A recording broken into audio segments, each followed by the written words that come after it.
मेरे प्यारे नौजवान साथियों, नमस्कार। फ्रेंड्स, आज मैं प्री 2025 के एग्जाम को ध्यान में रखते हुए कुछ महत्वपूर्ण खबरें आप सबके सामने पेश करने जा रहा हूं। महत्वपूर्ण खबरें कहने का मतलब है कि बहुत विस्तार में मैं इन खबरों के नहीं जाऊंगा, उसकी आवश्यकता नहीं है, लेकिन इन खबरों को जानना आपके लिए जरूरी है। जो सबसे महत्वपूर्ण खबर है आज की खबरों में वो ये है कि जो ब्रिटेन है उसने चागोस द्वीप समूह, इसका पूरा नाम है चागोस आर्किपेलागो द्वीप समूह, मॉरिशस को सौंपने की घोषणा कर दी है। चागोस द्वीप समूह, आइए अब थोड़ा सा जान लेते हैं। मॉरिशस का नाम आपने सुना होगा। ये ईस्ट अफ्रीका में है और एक द्वीप है। अपने आप में जो मॉरिशस है वो आइलैंड है। आबादी बहुत कम है, 13 लाख के करीब की आबादी है। मुझे मॉरिशस जाने का मौका मिला। मेरी पत्नी प्रीति भी वहां विश्व हिंदी सम्मेलन में गई थी। मैंने कहा, विश्व हिंदी सम्मेलन में क्या मतलब हुआ इसका? मॉरिशस में विश्व हिंदी सम्मेलन? आपने इतिहास में ये पढ़ा होगा कि ब्रिटेन के लोगों ने हमारे यहाँ के बहुत से मजदूरों को मॉरिशस भेजा था। मॉरिशस भेजा, ट्रिनिडाद टोबैगो भेजा, फिजी भेजा। इसका मतलब है कि मॉरिशस पर किसका अधिकार था? ब्रिटेन का अधिकार था। ब्रिटेन ने हम पर अधिकार किया था। ठीक इसी तरह से सन 1814 में बकायदे ब्रिटेन ने मॉरिशस पर भी अधिकार कर लिया था। ठीक है।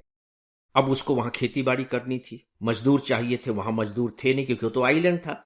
तो भारत से बहुत सारे मजदूर भेजे गए। वो चले तो गए, लेकिन वहां से वो वापस नहीं आ पाए, तो वहीं बस गए। तो वहां भारतवंशियों की संख्या बहुत है। अब तो थोड़े से कम हो गए, नहीं तो वहां के लोग बकायदे हिंदी बोलते थे। और जब हम लोग गए थे, यह करीब 1989 1990 की बात होगी, जब 150 वर्ष पूरे हुए थे भारतीयों के वहां जाने के। तब उस समय बकायदे हम लोगों ने देखा था कि उनके घरों में झंडे लहराते रहते थे, जो धार्मिक झंडे होते थे। उनके यहाँ बकायदे तुलसी का पौधा होता था, गंगा जल होता था, उनके गले में बकायदे माला होती थी। वो सब हनुमान चालीसा का पाठ करते थे, रामायण वो लेकर के गए थे, रामचरितमानस। वहां की संस्कृति को देख के लगेगा आपको कि वो भारत ही है। तो बहुत महत्वपूर्ण है इस दृष्टि से ये भारत के लिए।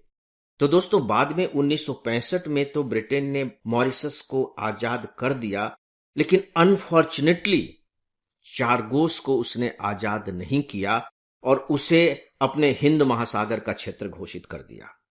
और फिर 1966 में इसे उसने अमेरिका को पट्टे पर दे दिया। अब अमेरिका नाम यहां क्यों जानना जरूरी है? इसलिए जरूरी है क्योंकि इसी द्वीप समूह का एक द्वीप है डिएगो गार्सिया। नाम याद रखिएगा, डिएगो गार्सिया। यहां अमेरिका ने अपना नौ सैनिक अड्डा बना रखा है। इसका मतलब है कि इस क्षेत्र में अमेरिका की नौसेना की ताकत बढ़ गई। और ये जो स्थान है, ये कहां है? ये हिंद महासागर में है और हमसे लगभग 1700 किलोमीटर की दूरी पर है। तो अब जब चारगोस द्वीप पूरा मॉरिशस को वापस किया जा रहा है, तो अमेरिका का तो चिंतित होना स्वाभाविक ही था कि अब वो क्या करेगा। तो अब ये जो खासकर डिएगो गार्सिया है, इस पर ब्रिटेन और अमेरिका दोनों का अब संयुक्त अधिकार हो गया है 99 ईयर्स के लिए। अब आगे देखते हैं कि क्या होगा। लेकिन ब्रिटेन की इस घोषणा से कि वो चारगोस द्वीप मॉरिशस को वापस कर रहा है, भारत बहुत खुश है। मॉरिशस का तो खुश होना स्वाभाविक ही था, क्योंकि पिछले 50 सालों से लगातार मॉरिशस इस कोशिश में लगा हुआ था कि उसे उसका द्वीप वापस मिल जाए। दोस्तों, जो दूसरी खबर है वो सुपर कंप्यूटर को लेकर के है और परम रुद्र का नाम आपने शायद जरूर सुना होगा। कुछ दिनों पहले हमारे प्रधानमंत्री जी ने इस सुपर कंप्यूटर को राष्ट्र को समर्पित किया था, परम रुद्र। लेकिन ये इकलौता कंप्यूटर नहीं है।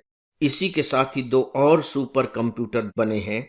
उनका नाम है अर्का और अरुणिका, यानी कि 3 सुपर कंप्यूटर बने हैं, परम रुद्र, अर्का और अरुणिका। इन सुपर कंप्यूटर की टेक्निक ऐसी है, फास्ट है और इतनी मॉडर्न है कि इनसे ब्रह्मांड की उत्पत्ति कैसे हुई, ब्लैक होल की स्टडी, खगोल विज्ञान और मौसम के क्षेत्र की बहुत सारी जानकारियां हम प्राप्त कर सकेंगे। चूंकि ये पूरी तरह से स्वदेशी तकनीकी से विकसित किया गया है, निश्चित तौर पर इससे नवाचार को भी, यानी कि इनोवेशन को भी बहुत ज्यादा बढ़ावा मिलेगा। अभी तक जो इस तरह के जो सुपर कंप्यूटर हैं, वो सबसे ज्यादा चीन के पास है। और आप देखिए कि चीन कैसे पूरी की पूरी दुनिया को एक तरह से आंखें दिखा रहा है, क्योंकि उसके पास इतनी हाई टेक्नोलॉजी है। फिर बाद में अमेरिका, फ्रांस, जर्मनी, ब्रिटेन, इन सब के पास तो वो है ही, अब भारत भी उसमें शामिल हो गया है। यहां मैं थोड़ा सा आपको पीछे ले जाना चाहूंगा कि सन 2015 में भारत सरकार ने एक मिशन की घोषणा की थी, राष्ट्रीय सुपर कंप्यूटिंग मिशन। इसकी बहुत कम चर्चा होती है अखबारों में, लेकिन चूंकि अब परम रुद्र जैसा सुपर कंप्यूटर हमारे पास हो गया है, तो आपको थोड़ी बैकग्राउंड में जाना ही चाहिए, क्योंकि प्री एग्जामिनेशन में इस तरह के क्वेश्चन पूछ लिए जाते हैं। 2015 में इसकी घोषणा की गई थी, राष्ट्रीय सुपर कंप्यूटिंग मिशन। 7 वर्षों के लिए यह था, और उसी के तहत, उसी मिशन के अंतर्गत ये परम रुद्र सुपर कंप्यूटर बनकर के आया है। लेकिन अखबारों में आपको ज्यादातर परम रुद्र की ही चर्चा सुनने को मिलेगी, किंतु आपको अर्का और अरुणिका का भी नाम याद रखना है। तो आप देखिए कि भारत किस तरह से तकनीकी की दृष्टि से भी धीरे धीरे धीरे धीरे आत्मनिर्भर होने की ओर बढ़ रहा है। दोस्तों, अखबारों में आपने पढ़ा होगा एमएसपी को लेकर, न्यूनतम समर्थन मूल्य।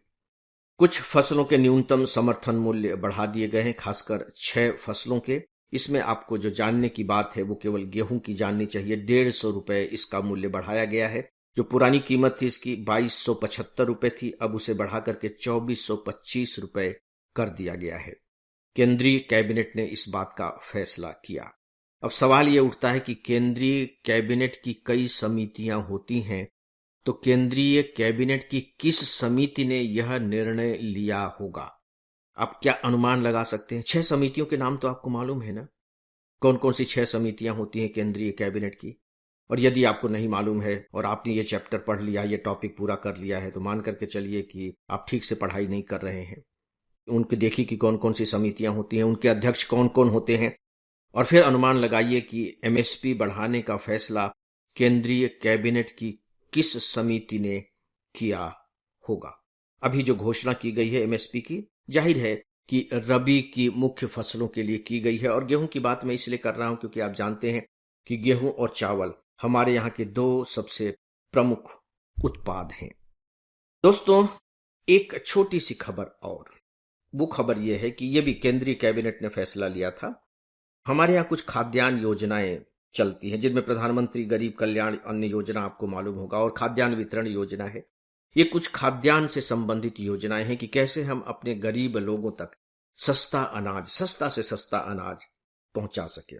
तो अब इन योजनाओं की जो अवधि है वो 2028 तक के लिए बढ़ा दी गई है, और खासकर विश्व भूख सूचकांक में हमारी जो दयनीय स्थिति है उसको देखते हुए यह जो खबर है अपने आप में बहुत महत्वपूर्ण है। बल्कि ये कह लीजिए कि यह जो निर्णय है वो अपने आप में बहुत महत्वपूर्ण है। इसे 2028 तक बढ़ा दिया गया है। लगभग 17,000 करोड़ रुपए इस पर खर्च आएंगे। लेकिन इसी के साथ ही एक और महत्वपूर्ण बात है, और वो ये है कि फोर्टिफाइड राइस का नाम आपने सुना है? फोर्टिफाइड राइस यानी कि जो चावल है उसको ज्यादा पोषण युक्त बनाया जाए, एक टेक्निक है फोर्टिफिकेशन ऑफ राइस।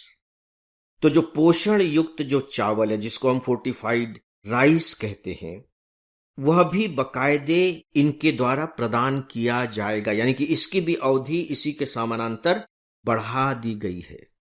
ऐसा क्यों किया गया आप बहुत अच्छे तरीके से जानते हैं।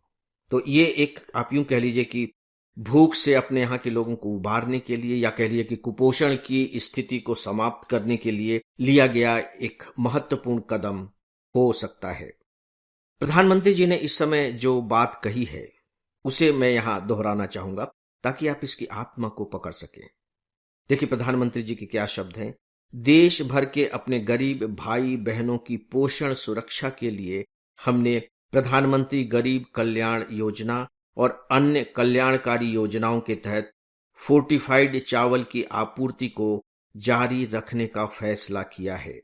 जरूरी पोषक तत्वों के साथ तैयार इस चावल से उनका स्वास्थ्य और बेहतर हो सकेगा। तो दोस्तों, ये थी कुछ महत्वपूर्ण खबरें जो 2025 के एग्जामिनेशन को ध्यान में रखते हुए मैंने आप सबके लिए तैयार किया है। एक बात यहां मैं आप लोगों को और बताना चाहूंगा। देखिए, जब आप सिविल सर्विस एग्जामिनेशन की प्रिपरेशन करते हैं तो यह बात आपके दिमाग में बहुत स्पष्ट रूप से रहनी चाहिए कि अखबारों में जो इतनी सारी खबरें आ रही हैं, जो आप न्यूज सुन रहे हैं, उनमें से कौन सी खबरें आपकी परीक्षा की दृष्टि से महत्वपूर्ण है, पहली बात। और जब परीक्षा की दृष्टि से महत्वपूर्ण है तो उनको दो भागों में विभाजित करके देखने की कोशिश कीजिए कि प्री की दृष्टि से कौन सी बातें महत्वपूर्ण हैं और मेंस की दृष्टि से कौन सी खबरें महत्वपूर्ण हैं।